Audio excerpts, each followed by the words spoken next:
Okay, so the production has not moved out of China.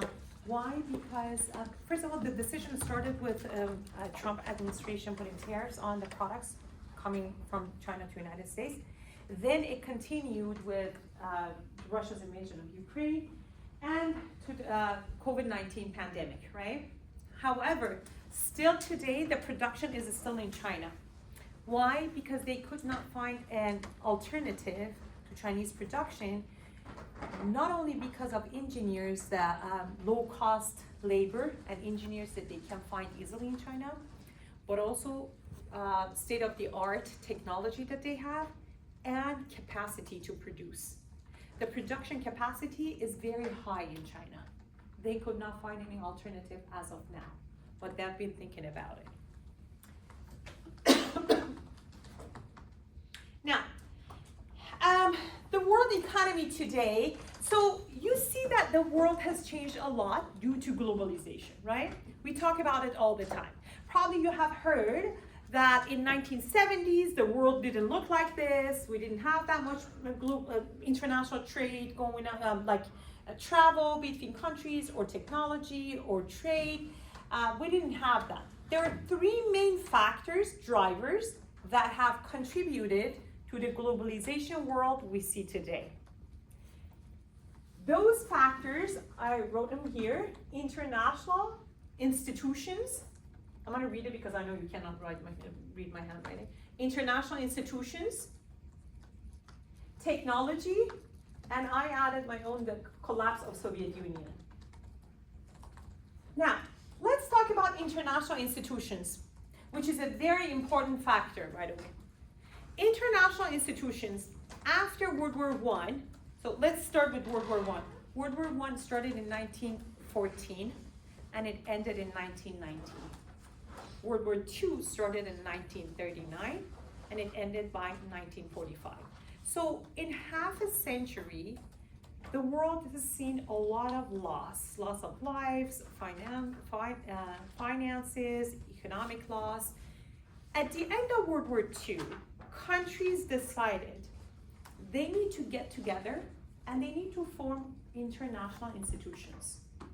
They believed these international institutions will help to reduce military intervention. Meaning, if you want to talk to each other, we can, with the structure of these organizations, with the help of these organizations, we can actually negotiate and talk peacefully, right? One example, United Nations.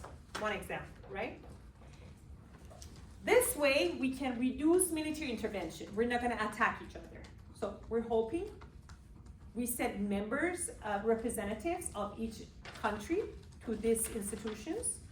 Each country will have a representative, and these representatives can peacefully and talk civilized, right? It didn't happen, but that was what they were hoping. In 1944, towards the end of World War II, they met in a location called Bretton Woods, northeastern United States, New Hampshire. And they called it Bretton Woods Agreements because it refers to a set of agreements. When we talk Bretton Woods Agreement, that means we formed these organizations. So we're talking about these four under Bretton Woods Agreement. Now, the one thing was United Nations to promote peace around the world. The second one, World Bank. We did have League of Nations before around World War I, but it didn't work, so we transformed it to United Nations. The second one, World Bank. What is the job of bank? What is the nature of the bank? Banks around the world. So banks, just like your commercial bank, Bank of America or Chase Bank, it's basically an intermediary. You have a lot of money, you put there your excess money, right, that you're not going to use, and I need money, I borrow that, but I don't know you. So bank works as an intermediary. That's exactly what it does. World Bank does the same thing. World Bank, it connects countries, the recipient country with the lender. They will say, okay, recipient country needs right now, for example, building safe ovens. That's happened. That was one of the projects. And it's based on project. Oh, the reason World Bank came around, by the way, was because to help rebuild Germany and Japan, because they were the two defeated countries around the world. They were completely ruined. So the idea of World Bank was to help rebuild Japan and Germany. But Japan and Germany were the two successful stories of the previous century, of 20th century. They didn't need the help of World Bank for a long time. It was actually a very short period of time. And World Bank didn't want to abolish World Bank. So what they did, they shifted the focus to other developing nations or least developed nations to help them. So what do? They connect two countries, two member states. One is the lender, one is a recipient, but the terms and conditions is actually provided by the World Bank. For example, depending on how the recipient economy is doing, if it's very poor country, they don't need to pay interest rate. It could be 0 interest rate, or it could be 1% interest rate, 2% interest rate, and the duration, like for 10 years, 5 years, whatever, World Bank will come up with that. So the terms and conditions is by World Bank. Then they will connect two countries. Okay, United States, for example, Japan, Germany, UK. You can lend money actually to some sub-Saharan African nations. The last project was that they needed to build safe ovens because they actually dig a hole in the ground and they put fire in it to cook, and kids would fall into it and burn. So in order to make it safe, they had a project around sub-Saharan African nations to make sure that they can build safe ovens, brick ovens in the wall, not the ovens that you and I know, just brick ovens in the wall. It was just safer. So for that, World Bank stepped in and asked from the lender, they pick a country, write terms and conditions. This is the terms and conditions. So can you lend money to this country recipient? And that's how it will work. World Bank doesn't have its own funds, its own money. It just connects two countries together. And another example was Southeast Asian nations. They needed to distribute malaria nets for kids because to make them safe, basically, when they sleep. And it literally eliminated the malaria problems that they had for a certain period of time in Southeast Asia. So that's the World Bank, basically what they do. By default, the managing director, the president of World Bank, should be an American citizen. Then we have International Monetary Fund, or we're going to call it IMF. IMF is another organization formed under Bretton Woods in 1944, 1944-5. IMF, by default, their managing director must be European citizen. It's a smaller organization than World Bank, and it does have its own funds. Now, how does it have its own funds? Because it collects funds. If you want to become a member state, you have to pay dues, just like insurance company. You want to become insured, you have to pay dues. Now, just like insurance company, the bigger your home is, for example, you have home insurance policy. If your house is $10 million, you're probably paying higher premium than someone else that has $1 million home, right? This is the same way. The stronger the country is economically, they pay higher premium than smaller countries. They collect funds. They convert it to their own currency, which is called Special Drawing Unit. It's called, the acronym is SDR because R is a French word. I don't know what it is, but it means Special Drawing Unit, okay? Then if a country needs it, they convert it back again to dollar and lend it. That's how it works. So they do have their own funds. Now, the difference is that IMF introduces itself as the last resort, which means if a country is in economic turbulence, economic recession, they cannot directly go to IMF because it's last resort, meaning they have to go to another country, ask for funds, if it's given. If they cannot pay the payments back and they're in default, then IMF will come and help you, but will not come and help you in the beginning. So that's why they called last resorts. For example, Greece in 2011 was in trouble. They had to ask, they can't go directly to IMF and claim we need help, right? they had to go to Germany, and loan was offered to them, but they couldn't pay back. They were in default, and then YMF can step in and bail them out. That's how it works. That's why it's called, they call themselves, we're the last resort. So, well, what we're gonna work in this class for next couple months, it's this organization, General Agreement on Tariffs and Trade, GATT. This was formed in 1947. This is basically the reason we call here international institutions. You're going to see how this one has helped us to reduce to the globalized world that we see today. General Agreement on Tariffs and Trade.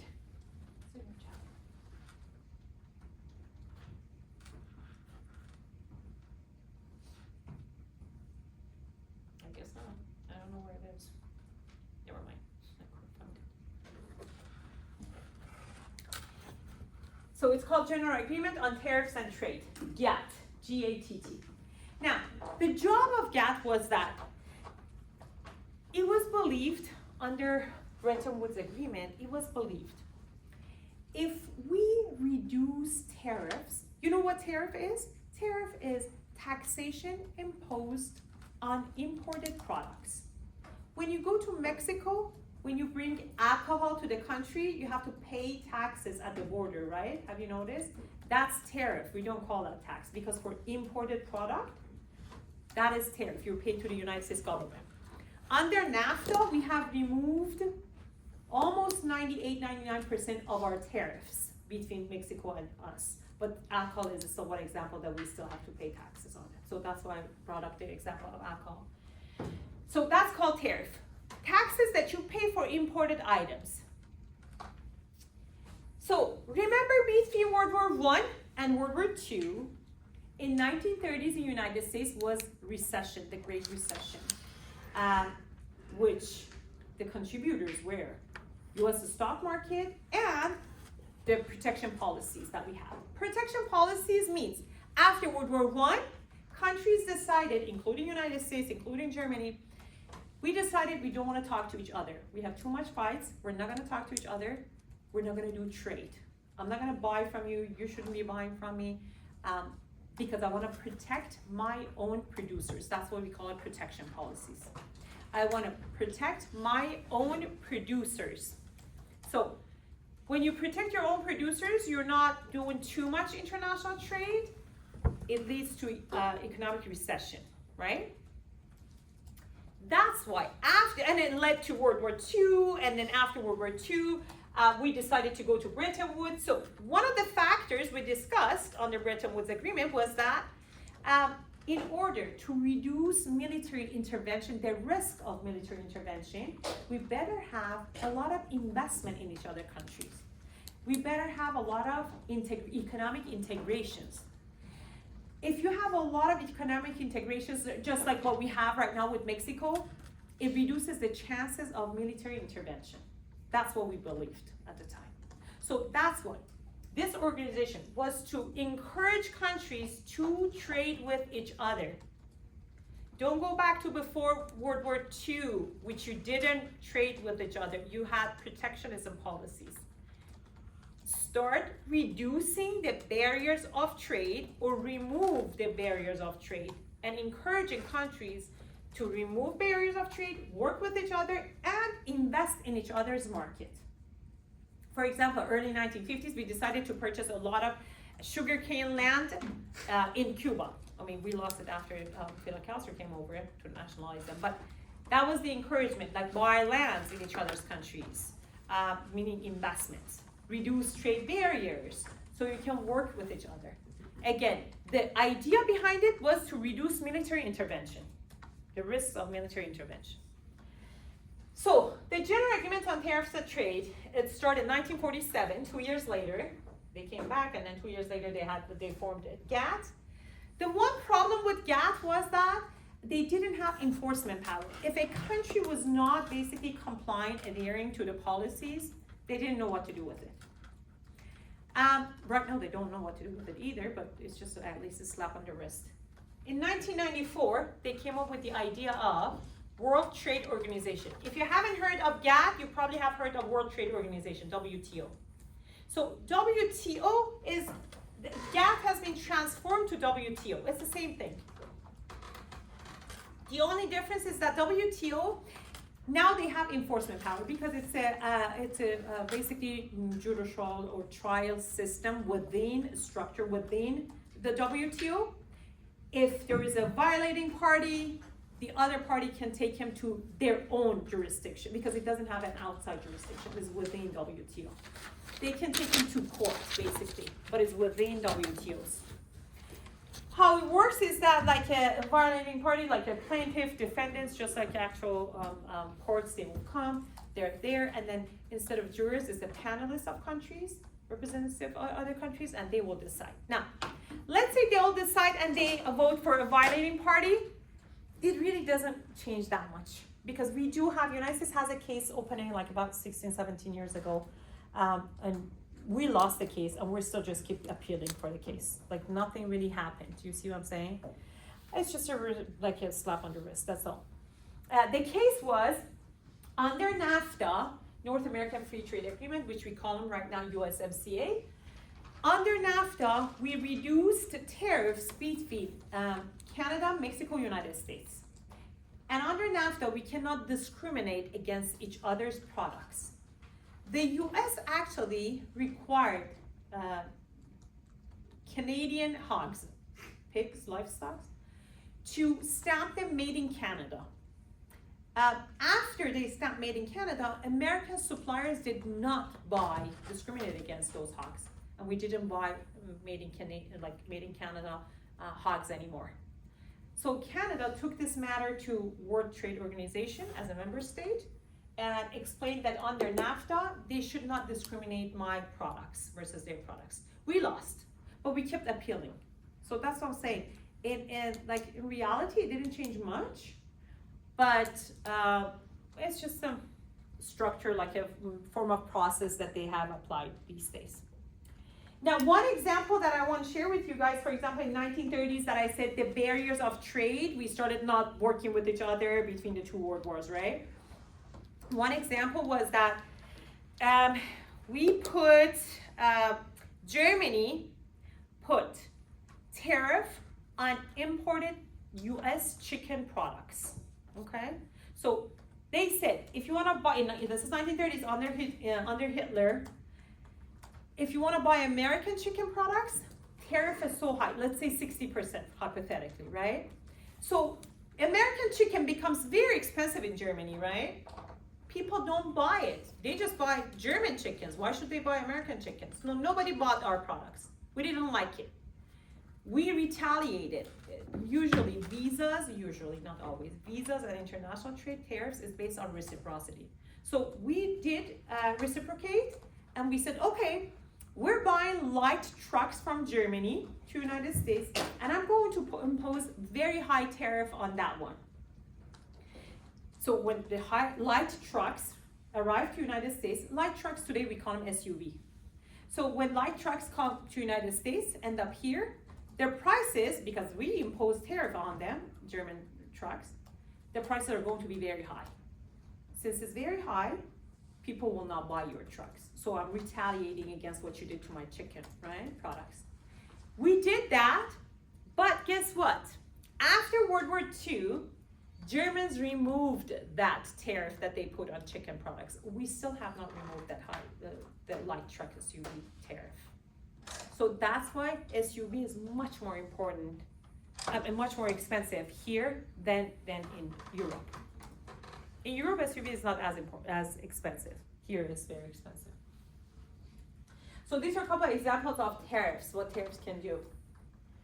So that's number one reason that you see the globalization today, which the formation started with formation of general agreements on tariffs and trade, and led to WTO in 1994 under President Clinton. Then technology. Technology also in 1990s.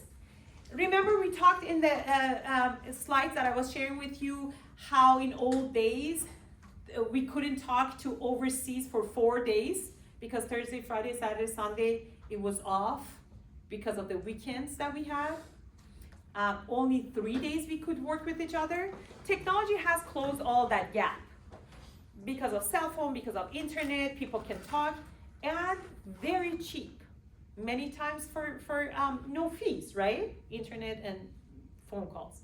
So that has expedited the process of telecommunication. Also, containerization after 1950s.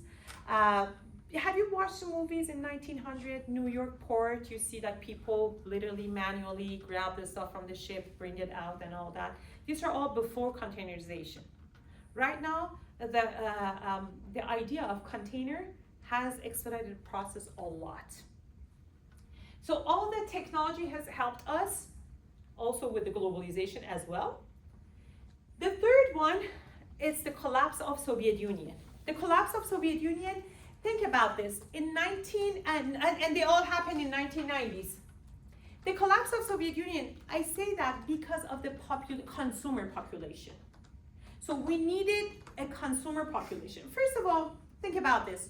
China in 1976, after the death of Mao, Chinese started opening up the market, little by little. Chinese are opening up the market, economy of the market. Since 1976 until now, 50 years. They're open every year. They're opening one industry. They're opening one aspect. Like for example, Americans can come and invest here, or like lower tariff, or like investment in other countries. They're just engaging after being communist. They're just engaging in world economy, right? They started in 1976. Russia, the Soviet Union, what they did shock therapy. Soviet Union collapsed in 1990, right? 1991, it was completely done and over. When they collapsed, unfortunately, they started opening up the market overnight. For example, you have to understand, in communism, everything is owned by government. Just like North Korea right now, right? We talked about North Korea. So North Korea right now, that was in the past too, many years ago for Soviet Union and for China as well. So how it works, banks are owned by government, all entities owned by government. Overnight, Soviet Union wanted to start printing vouchers for their citizens so they can put together these vouchers to buy a business, for example, or opening up the banks, private banks, or anything, like every aspect of the industry of economy, they turned it to become private, from public industry to private industry. Now people have to own it. Because they opened it overnight, it collapsed. The economy didn't grow as big as Chinese economy. We call it Prozac therapy versus shock therapy. Prozac therapy, do you guys know what Prozac is? It's like an antidepressant medication. When you're depressed, when somebody is depressed, they put the patient on Prozac. Little by little, they increase the dosage under provider supervision, increase the dosage until the person is stable. Very small dosage increase. In 1930s, when we didn't have that, what we did, we put the patient in a bathtub, we give them electric shock, they either die or they heal, they get better. So that's what we call China and Soviet Union. China did Prozac therapy. It's been 50 years, they're still opening up the economy and they're still growing. Soviet Union, unfortunately, they did it overnight. They wanted to open everything, privatize everything overnight, and it collapsed, just like the shock therapy that happened. So, however, a huge consumer market joined the global market. For example, because if you think about it, the Soviet Union is now 15 countries. Yugoslavia is 7 countries, Czech and Slovakia. So that's just by itself, it's about 24 countries, right? But beside that, it helped China to open up more and more, because China is still, the government, its political system is still communist. Also, another one. After World War II, when the Britons left India and India became the country of India instead of British India, at that time, India, because they were so sick and tired of the Western world colonies, they started actually switching their policies more towards Soviet policies. They didn't become communist at all, but they did implement socialist policies, such as, for example, banks are only owned by government. These type of policies. Not as communist system, but socialist system. After the collapse of Soviet Union, India also opened up completely to after 1990s. So think about this. The population of India, 1.5 billion. The population of China, 1.5 billion. Population of the country of Russia, or all other 14 other countries as well. All together, these are consumer markets that are joining the world market. You see what I'm saying? So these three, if you look at it, all of them happened in 1990s. So that's why you see where we are today, because this is only 3 decades ago, which happened. The start was after World War II, but it literally happened right now. We see the result right now. The average tariff taxes imposed on another country on imported products after World War II in 1960s, it was around more than 40%, about 46%. Today, average tariff around the world is less than 4%. So that's how much we could reduce it in the last couple decades, which is good. That's why you see the globalization that you see today. Now, in 1970s, we had a concept called Triad Nations. Triad Nations were Japan, Germany, and US. The Triad Nations' main production of the world was coming from these 3 countries. And they were the consumer of the world too. This is 1970s. We didn't have at that time, because China started in 1976, opening up the market. So the production and consumption was coming from these 3 countries. That's what we call them Triad Nations. One country would produce and consume and send it to the other 2. Right now that has changed.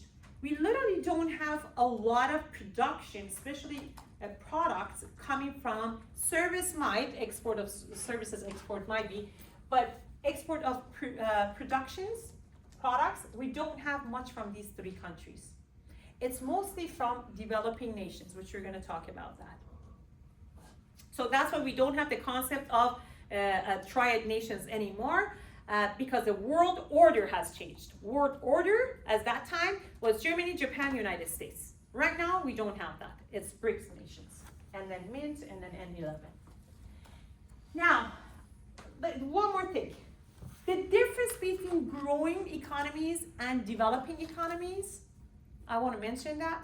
Right now, we have developed nations, right, which I think we talked about it last time. Developed nations such as United States, Germany, Japan, Western European countries, Japan, Australia, New Zealand. These are a couple developed nations around the world. Then we have developing nations, and then we have least developed nations. Least developed nations are the ones that are still in agriculture and fishery. Their main industries are agriculture and fishery. Yes?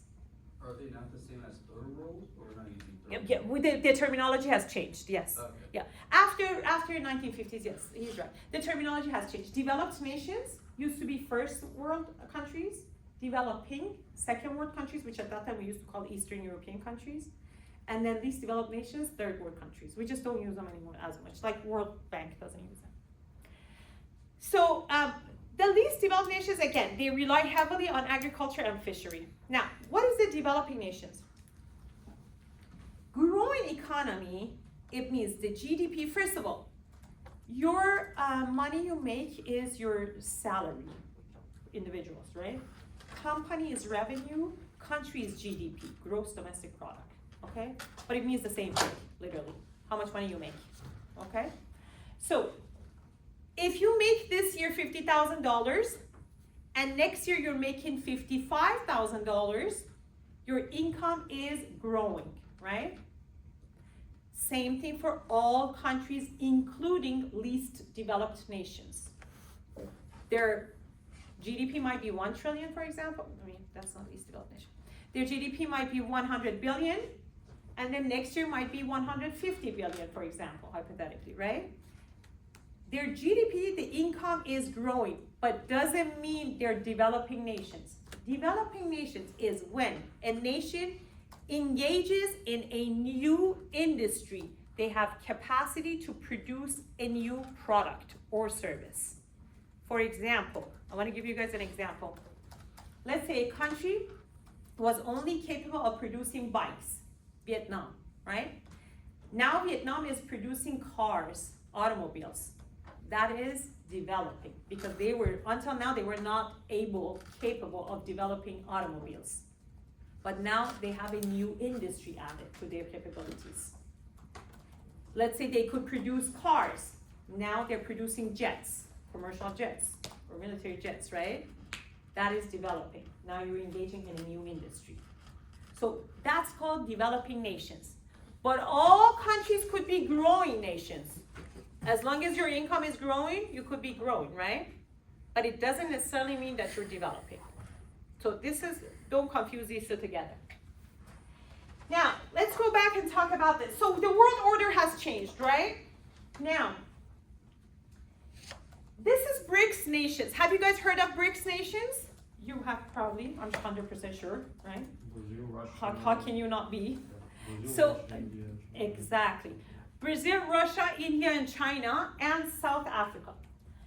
This terminology has been coined by Jim O'Neill in 2001, the managing director of Goldman Sachs. In 2001, he was basically hinting to his investors, to his clients, because it's one of the largest investment bankers. So invest in these economies, Brazil, Russia, India, China, and then they added 2010 South Africa. They added South Africa in 2010.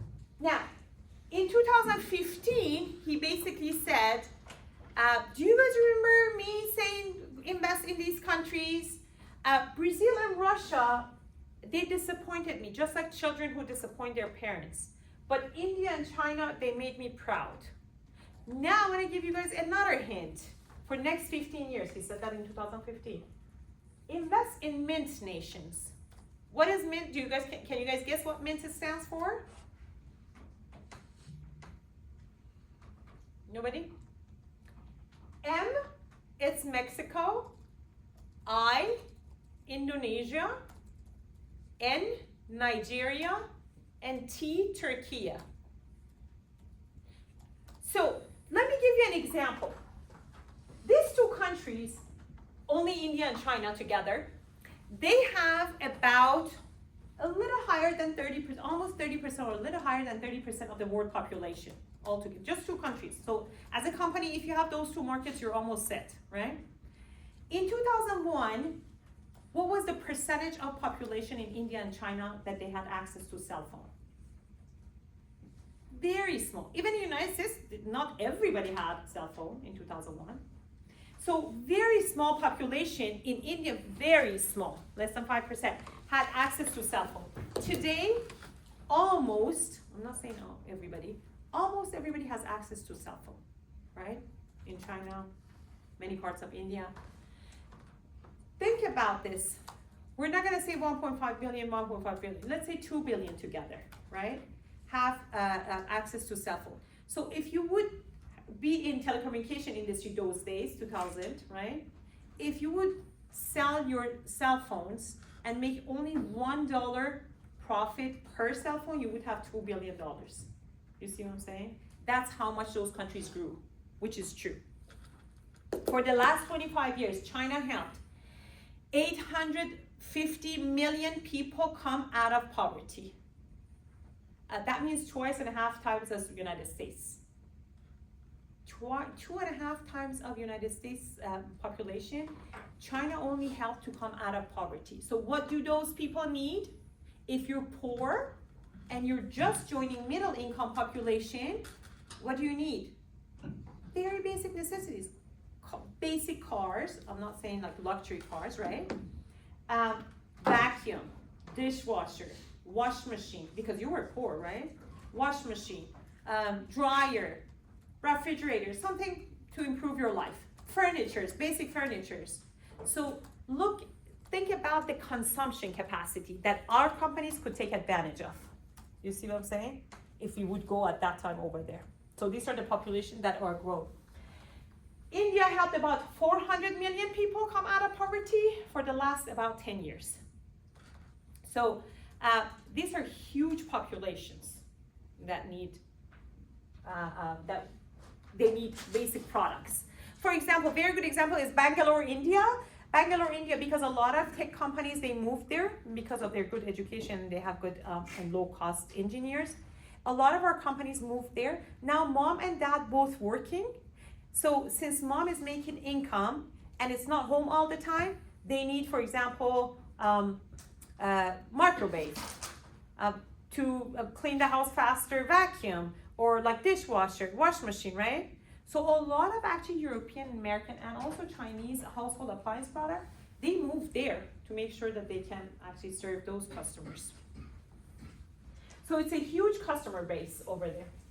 Now, Mint countries, he also mentioned, Jim O'Neill also mentioned that if you cannot invest in Mint nations, I have next 11 countries for you so that you can invest. Next 11 countries include Mint, Mexico, Indonesia, Nigeria, Turkey, Iran, Egypt, Bangladesh, Pakistan, Vietnam, South Korea.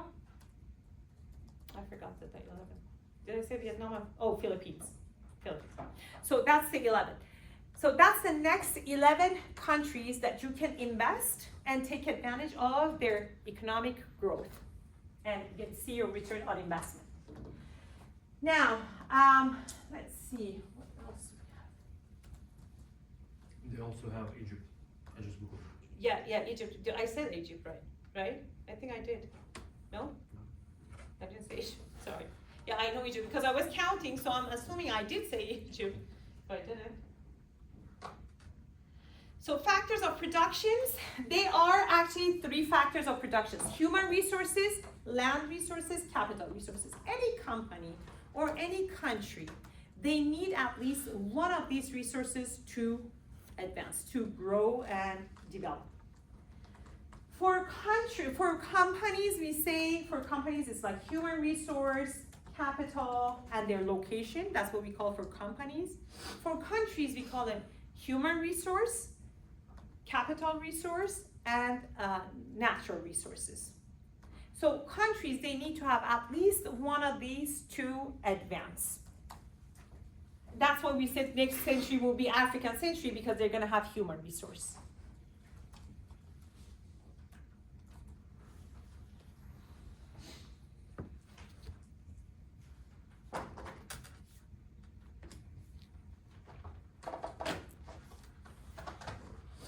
G20, it's actually the 19 strong countries plus European Union and their central bank presidents, which are the 19 strongest economies around the world, which they account for 80% of international global trade.